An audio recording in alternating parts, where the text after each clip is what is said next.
Parfait. Donc, mon nom est Patrick Charland. Je suis professeur titulaire au département de didactique à l'Université du Québec à Montréal. Donc, la didactique, là, au sein de mon boulot, c'est de s'intéresser à la situation pédagogique, hein, et donc de s'intéresser comment rendre l'apprentissage efficace à travers différentes interactions entre l'apprenant, un agent d'apprentissage qui peut être un enseignant, mais qui peut aussi, dans ce cas-ci, être un système tutoriel plus ou moins intelligent, puis la matière, l'objet ou l'environnement dans lequel tout ça, ça se déroule. Je suis personnellement spécialisé en didactique des sciences et de la technologie. Je m'intéresse donc à mieux comprendre comment on peut favoriser, je dirais, un meilleur apprentissage ou une meilleure performance, notamment en résolution de problèmes. Et avec le Tech 3 Lab, donc HEC puis Pierre Majoric Léger, on s'est intéressé aussi à mieux comprendre l'apprentissage et l'engagement des apprenants pendant qu'il survient durant les tâches d'apprentissage. Donc, on a tenté, dans une perspective neurophysiologique, de mieux comprendre l'apprentissage ou l'état cognitif et affectif des apprenants.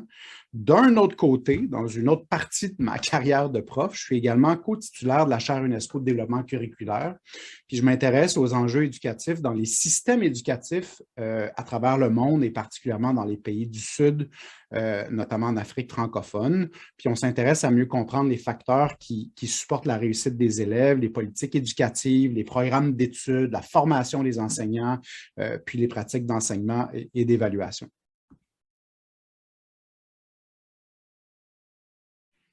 Ben, l'IA responsable, de mon point de vue, est dans je dirais, dans ses nouvelles moutures ou dans ses nouveaux développements algorithmiques et, de mon point de vue, capable d'améliorer l'accès et la qualité des apprentissages des élèves ou de plusieurs travailleurs.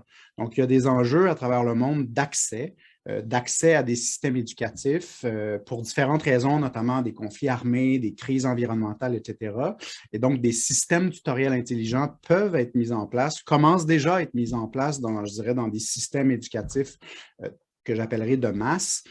Et ces systèmes tutoriels intelligents-là sont susceptibles d'améliorer l'accès. Et je pense que la pandémie à COVID-19 aura convaincu certainement bon nombre de gouvernements de commencer à développer en ce sens-là. Puis ensuite, au niveau de la qualité des apprentissages des élèves, clairement, il y a de plus en plus d'algorithmes quand on a bien développé ou déployé différents contenus dans ces systèmes-là, mais ces algorithmes-là sont de plus en plus capables de soutenir l'apprentissage, d'en déterminer, je dirais, une certaine forme de personnalisation, et je vais y revenir, pour être capable d'aider lentement mais sûrement l'élève à apprendre puis à apprendre de manière efficace. Par ailleurs, je dirais, l'IA responsable est aussi capable de soutenir les enseignants et les formateurs. Et je pense que dans une perspective très responsable, l'IA doit être utilisée non pas dans la perspective de remplacer les enseignants, mais bien de devenir des aides pédagogiques qui sauront soutenir ces enseignants-là pour porter un regard sur chacun des apprenants, ce qu'il ne pourrait peut-être pas faire lui-même, je dirais, d'une manière aussi efficace que bon nombre d'algorithmes. Puis, je pense qu'il est important aussi de mentionner qu'à l'international, on en vit certains impacts au Québec, mais il y a une pénurie internationale d'enseignants. On évalue qu'on a besoin, par exemple, de 15 millions d'enseignants qu'il faudrait former en Afrique subsaharienne d'ici 2030. C'est dans 8 ans. Et je pense que l'IA puis différents systèmes seraient susceptibles de permettre d'atteindre des cibles ou en tout cas de former la masse en gardant des enseignants évidemment impliqués. Mais cette idée de former des millions d'enseignants dans ce genre de système-là serait certainement une avenue potentielle ou en tout cas une solution à ce problème-là.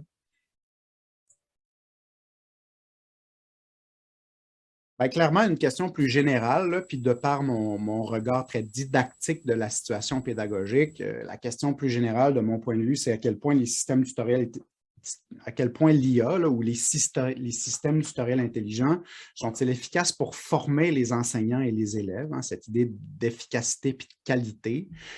Puis donc, des deux sous-questions fondamentales, c'est comment ces algorithmes-là peuvent-ils améliorer la qualité de l'expérience d'apprentissage. Donc, on parle ici de personnalisation du cheminement d'apprentissage, de mesure de l'engagement en temps réel, puis de la production d'un certain nombre de feedbacks en temps réel pour l'élève ou l'apprenant.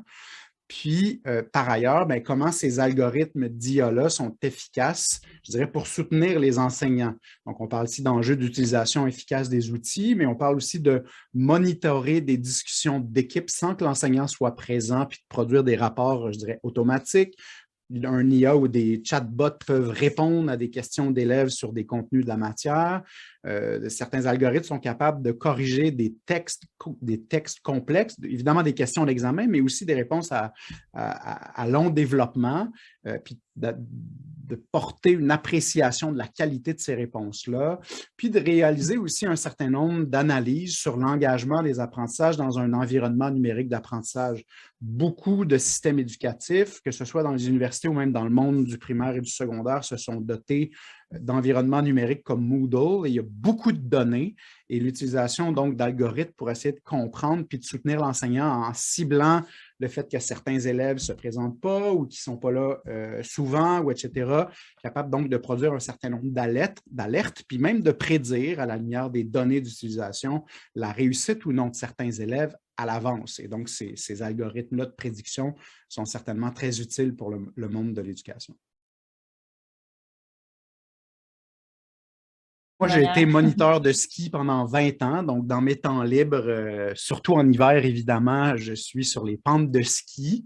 Quand c'est possible et quand c'est disponible, ben, je suis aussi un grand amateur de plongée sous-marine où je peux donc visiter les fonds marins et complètement décrocher de l'univers.